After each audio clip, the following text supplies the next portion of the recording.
ఇప్పుడు మీరు చూస్తున్నది మనము జవహర్ కాలనీ క్రాస్ రోడ్ నుంచి ఇటు తిరుమల బరువే రోడ్లో వస్తున్నాము. మనము చూడండి, ఇక్కడ రైట్ సైడ్ క్రాస్ అవుతున్నాము. ఇక్కడ శివాలయం ఆర్చ్ ఉంటుంది. ఇది స్ట్రైట్గా స్నేహనగర్ కాలనీలోకి వెళ్తుంది. మీరు చూస్తున్నది కూడా అదే దారి.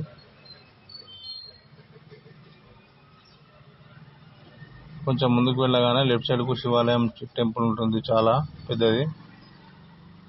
అలాగే ఎస్వి కన్వెన్షన్ హాల్ ఉంటుంది. కొత్తగా దాని పక్కనే ఒక స్కూల్ కూడా పడ్డది, చైతన్య కళ్యాణ ఏదో స్కూలు, శ్రీ చైతన్య స్కూలు.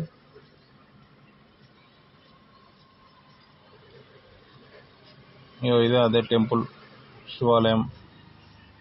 బాగుంటుంది టెంపుల్, చాలా పెద్దగా ఉంటుంది. మనం భద్రకాళి గుడికి వచ్చేసాము.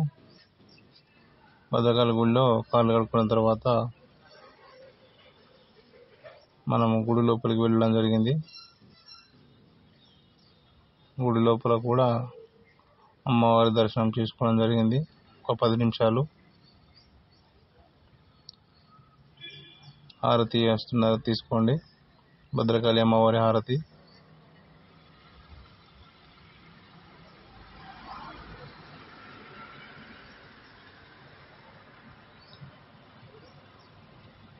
జై భద్రకాళి మాతాకి జై, జై భద్రకాళి మాతాకి జై అంటూ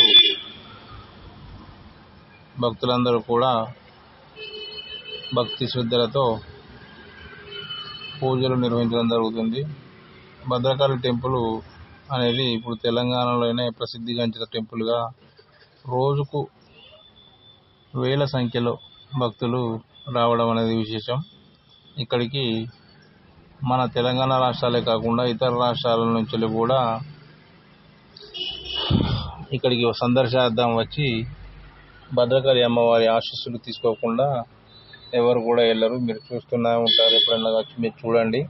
ఎప్పుడు కూడా టూరిస్ట్ బస్సులతో కలకలలాడుతుంది భద్రకాళి టెంపుల్ ముందు పార్కింగ్లో. ఇక పండుగలప్పుడు అయితే చెప్పాల్సిన పనే లేదు. ఇప్పుడు మనం పక్కనే ఉన్న అభయాంజనేయ స్వామి దేవాలయానికి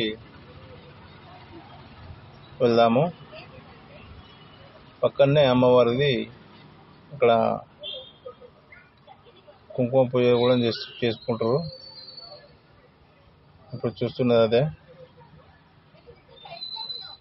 తర్వాత మనకు గుడికి ముందు దీపాలు, లక్ష దీపాలు అంటారు వీటిని, ఆ దీపాలు మహిళలు వెలిగేయడం జరుగుతుంది.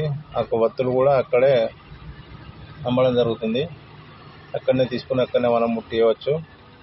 మీరు చూస్తున్నారు కదా ఎంత బాగా ఉందో. టెంపుల్ ముందు లోపలికి వెళ్ళే ముందు ఇలా ఏర్పాటు చేయడం జరిగింది. ఇంకా ఎండాకాలం వచ్చేసింది కాబట్టి అమ్మవారికి ఉత్సవాలు ఒకటి ప్రోగ్రామ్స్ జరుగుతుంటాయి కాబట్టి భక్తులకు కూడా ఎలాంటి ఎండ తాకద్దనే ఆలోచనతో మొత్తం తడకల పందిరి కూడా వేస్తున్నారు. దాదాపు పూర్తయిపోయింది మొత్తము. మనం లోపలికి వెళ్దాం. మళ్ళీ ఒకసారి గుడి లోపలికి ధ్వజస్తంభం దగ్గరికి వెళ్దాము. చూడండి,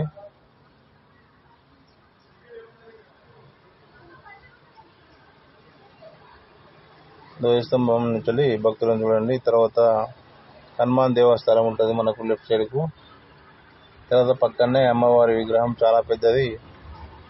ఏదన్నా పూజలు పునస్కారాలు అయినప్పుడు ఇక్కడ కూర్చొని చేస్తారు. చూడండి, చాలా పెద్దది అమ్మవారి విగ్రహం. తర్వాత అలాగే మనం కొంచెం ముందుకు వెళ్తే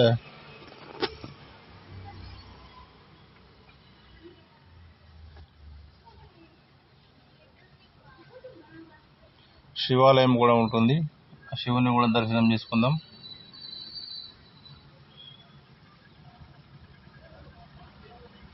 ఇప్పుడు మీరు చూస్తున్నంత కూడా గుడిలో ఉన్న వాతావరణము.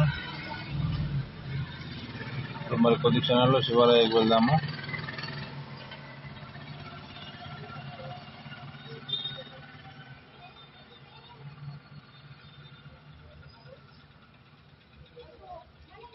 ఓం నమ శివాయ.